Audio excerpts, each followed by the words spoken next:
Let's get to John McDermott and this week, how inflation affects businesses differently. Welcome, John. So is it a case the bigger you are, the better protected you are from inflation? Well, certainly the more pricing power or the more powerful you are, that is true. Why is that? Well, let's go through the current situation. When prices start to move, there'll be some businesses and some people who simply can't change the prices or can't change the wages. They're kind of fixed because they have no power. But if you are selling a particular desirable product or you've got a monopoly, it's very easy to move prices. And when inflation is going up, you can blame somebody else. You can sneak in a few extra price increases. It's not your fault. It's because inflation is going high. Okay, so give an example of a company that may be able to weather the effects of inflation more so. It kind of ranges. So what I did in the column, I looked at all the goods in New Zealand. And so what you have to think about here is if every good and every service and all wages were increasing at the same rate, it wouldn't be a big deal. If everything was going up at 7%, you've got, the cost of living is going up 7%, but my wage is going up 7%. That's not a big deal.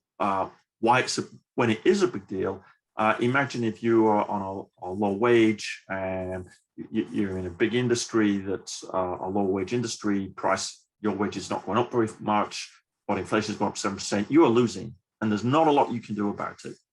So that's the dynamic that's taking place now. And similar for small firms who might worry about losing market share, they put up the price, or maybe they're supplying to a big company, big retail company. We've had examples of supermarkets, in the news lately. There's not a lot you can do about it. Whereas, if you've got a lot of pricing power, you can put up your price 10%, 20% even, and customers have to take it. There's not a lot they can do.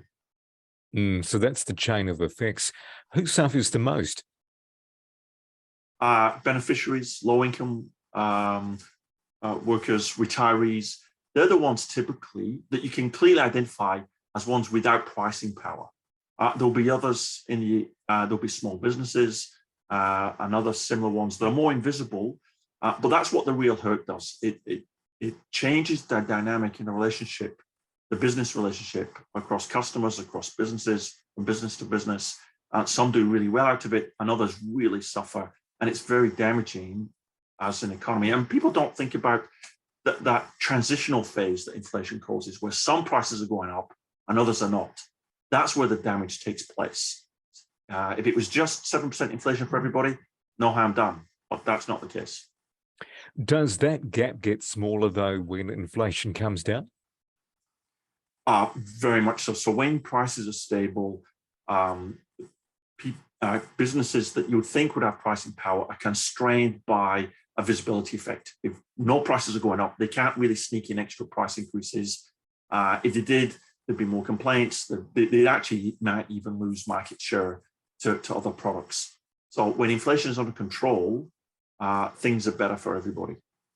And inflation will take years to get back into line. Sadly, we seem to have let the horse bolt here. At 7%, people start expecting it.